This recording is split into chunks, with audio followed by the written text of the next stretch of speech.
अगर आप भी लेना चाहते हैं देश दुनिया की तमाम जानकारी तो आज ही सब्सक्राइब करें हमारे चैनल को। साथ ही नीचे दिए बेल आइकन को जरूर दबाएं ताकि हर अपडेट आप तक पहुंच सके। नमस्कार, प्रभा साक्षी के बेहद ही खास कार्यक्रम संसद डायरी में आप सभी का स्वागत है। राज्यसभा में कांग्रेस सहित विभिन्न विपक्षी दलों ने विवादों में घिरे 3 नए कृषि कानूनों के खिलाफ किसान आंदोलन को लेकर सरकार को निशाने पर लिया। इस दौरान उन्होंने कहा कि इस विषय को प्रतिष्ठा का प्रश्न नहीं बनाए, इस कानूनों को वापस लेना चाहिए। ऐसी विपक्षी दलों ने सरकार से ये बात कही है। हालांकि सत्ता पक्ष की ओर से कहा गया है कि बातचीत के द्वार खुले हुए हैं और इन कानूनों का लाभ छोटे किसानों को मिलना शुरू हो गया है। उच्च सदन में राष्ट्रपति अभिभाषण पर धन्यवाद प्रस्ताव को लेकर चर्चा हुई। इस दौरान विभिन्न दलों के सदस्यों ने किसान आंदोलन के मुद्दे पर अपनी अपनी राय रखी। इस मामले पर सत्ता पक्ष और विपक्ष के नेताओं के बीच बनी सहमति के बाद उच्च सदन में इस चर्चा के समय को 10 घंटे से बढ़ाकर 15 घंटे करने के निर्णय की घोषणा सभापति एम वेंकैया नायडू ने की, ताकि सदस्यों को किसानों से जुड़े मुद्दे उठाने का समुचित समय मिल सके। नेता प्रतिपक्ष गुलाम नबी आजाद ने गणतंत्र दिवस पर किसानों की ट्रैक्टर परेड के दौरान दिल्ली के लाल किले में हुई हिंसा की कड़ी निंदा की और कहा कि दोषी लोगों के खिलाफ सख्त से सख्त कार्रवाई होनी चाहिए, किंतु निर्दोष किसानों को निशाना नहीं बनाया जाना चाहिए। गुलाम नबी आजाद ने उच्च सदन में अपनी बात रखने के लिए इतिहास के पन्नों को भी खंगाला और अंग्रेज राज के जमाने में हुए आंदोलनों का भी जिक्र किया।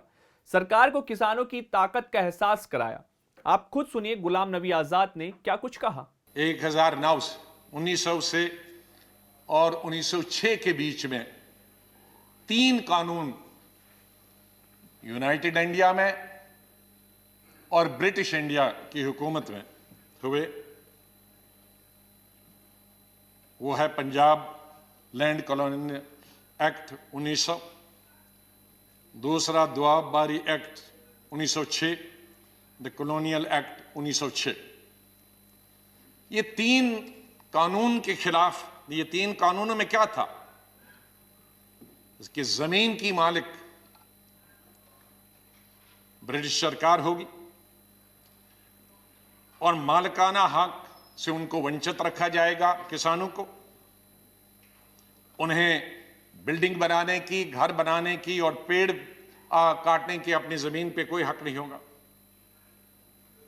और जो बड़ा बेटा होगा परिवार का, अगर वो एडल्ट नहीं होगा, अगर वो बालिग नहीं होगा और मर गया, तो ये जमीन छोटे भाई को, जो बालिग नहीं है, उसको नहीं ट्रांसफर होगी, जमीन गवर्नमेंट की होगी। इस पर बवाल मच गया और इस पर एजिटेशन 1907 में हुई और इस एजिटेशन का संचालन कौन कर रहे थे? अजीत सिंह, सरदार अजीत सिंह, बड़े भाई भगत सिंह जी के, किशन सिंह जी भगत जी के पिताजी, घसीटा राम जी, सूफी अंबा प्रसाद जी। और प्रोटेस्ट पूरे पंजाब में हुए और उस वक्त बांकेलाल जो जंग के एडिटर थे, उन्होंने पगड़ी संभाल जट्टा पगड़ी संभाल वे का एक गीत बनाया, जो उस वक्त का सबसे बड़ा मशहूर और क्रांतिकारी गीत बना। मैं उसमें से कुछ क्षण यहां आपको बताना चाहता हूं। पगड़ी संभाल जट्टा पगड़ी संभाल, तेरा लुट गया माल वे जट्टा पगड़ी संभाल, सारे जगदा पेट भरे तू, सारे जगदा पेट भरे तू, अन्नदाता कहलाए तू, उठ और उठ के खाक के जर्रे, खाक के जर्रे को कहता है, उठ और उठ के खाक के जर्रे एक सितारा बन जा तू, बुझा बुझा सा क्यों है दिल तेरा, एक अंगारा बन जा तू, ओ सदियों के ठहरे पानी बहती धारा बन जा तू, लुट गया माल तेरा, लुट गया माल वे पगड़ी संभाल जट्टा पगड़ी संभाल। तो ये इस तरह से उस गीत ने एक नया जोश, एक नया वलवला, एक जगह नई जागृति उन किसानों में पैदा की। लाला लाजपत राय जी बीच में आए और उन्होंने भी अपना समर्थन दिया। गवर्नमेंट ने उस बिल में अमेंडमेंट का प्रस्ताव रखा, अमेंडमेंट की, माइनर अमेंडमेंट की, लेकिन इस अमेंडमेंट से और भी आंदोलन ज्यादा बढ़ गया क्योंकि ये उनकी सेटिस्फैक्शन के मुताबिक नहीं थी और वायलेंस रावलपिंडी, गुजरांवाला, लाहौर में हुआ। तब इंडिया यूनाइटेड था और नतीजा इसका हुआ कि तीनों बिल वापस ले गए सरकार की तरफ से,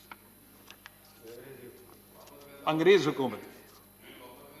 मैं दूसरा उल्लेख, यह हिस्ट्री को मैं अपना नहीं बोल रहा, मैं 1917 में चंपारण सत्याग्रह, गांधी जी के नेतृत्व, और गांधी जी की यह पहली सत्याग्रह थी साउथ अफ्रीका आने के बाद। वहां भी नील की खेती होती थी, इंडिगो जिसको अंग्रेजी में बोलते थे, और वो जबरदस्ती अंग्रेज खेती वो करवा रहे थे। उन्हें अपनी खेती धान वगैरह की इजाजत नहीं थी। गांधी जी पहुंचे, वो लंबी स्टोरी में यहां नहीं बताना चाहता हूं, और सरकार को मजबूर किया कि कानून लाए नील की खेती को खत्म करने के लिए।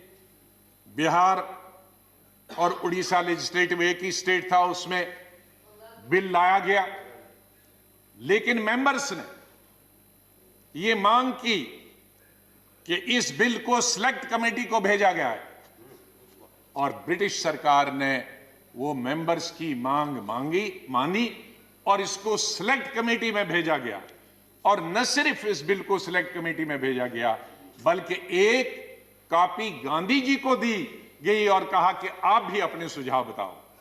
तो इस तरह से गांधी जी के सुझाव और सिलेक्ट कमेटी के जो सुझाव लिए और नील की खेती बंद हो गई। गुलाम नबी आजाद सिर्फ किसानों के मसले पर ही नहीं बोले, बल्कि उन्होंने जम्मू कश्मीर का भी उल्लेख किया और प्रधानमंत्री के बड़े दिल की भी बात कही। उन्होंने कहा कि शशि थरूर पर देशद्रोह का मामला दर्ज किया गया है। जो व्यक्ति विदेशों में भारत की बात रखता हो वह देशद्रोही कैसे हो सकता है? प्रधानमंत्री जी, देश में और भी मसले हैं। सुनिए गुलाम नबी आजाद की स्पीच। मेंबर शशि थरूर जी को भी उनके देशद्रोही के केस बनाए गए हैं। एक इंसान जो फॉरेन मिनिस्टर रहा, फॉरेन मिनिस्टर ऑफ स्टेट रहा, भारत का नेतृत्व विश्व में करता हो, वो कैसे देशद्रोही हो सकता? वो अगर देशद्रोही है तो फिर तो हम सब देशद्रोही, फिर कौन नहीं देशद्रोही? कैसे हम एक मेंबर ऑफ पार्लियामेंट जो लोगों ने लोकसभा में चुन के आता, जो देश का नेतृत्व विदेश में करे, उसको हम देशद्रोही कहेंगे? मीडिया के कई एडिटर्स, बहुत बड़े बड़े नाम हैं जो देश की सेवा करते हैं, डेमोक्रेसी को जिंदा रखने में उनका सहयोग रहा, उन पर अगर देशद्रोही का केस चलाएंगे हम, तो मेरे ख्याल में ये लोकतंत्र के खिलाफ होगा और इस सरकार के खिलाफ होगा। माननीय प्रधानमंत्री जी बड़े दिल वाले हैं, तो ये छोटी छोटी लोग, छोटी छोटी चीजें कई आते हैं, रिकमेंड होती है, उनको नजरअंदाज कर देना चाहिए। और बड़े आपके सामने तो इतनी चैलेंजेस हैं, इकोनॉमिक चैलेंजेस हैं, इतने कोविड के बाद तो हमको शून्य से शुरू करना है। आपके पास इतने बड़े बड़े मसले हैं हल करने के लिए। ये सरकार और माननीय प्रधानमंत्री जी अगर उनकी तरफ ध्यान दे तो बहुत अच्छा है। वहीं लोकसभा की कार्यवाही भी हंगामे की वजह से कई बार स्थगित हुई। इतना ही नहीं, संसदीय कार्य मंत्री प्रहलाद जोशी ने तो यहां तक कह दिया कि मैंने नेताओं से चर्चा की थी, सहमति बनी थी कि राष्ट्रपति के अभिभाषण पर धन्यवाद प्रस्ताव पर चर्चा शुरू करनी है। आप क्यों पलट गए? मुझे नहीं पता, यह राष्ट्रपति का भी अपमान है। चर्चा आरंभ करनी चाहिए। हालांकि शोर शराबा थमता नहीं देख अध्यक्ष ओम बिरला ने बैठक को फिर स्थगित कर दिया।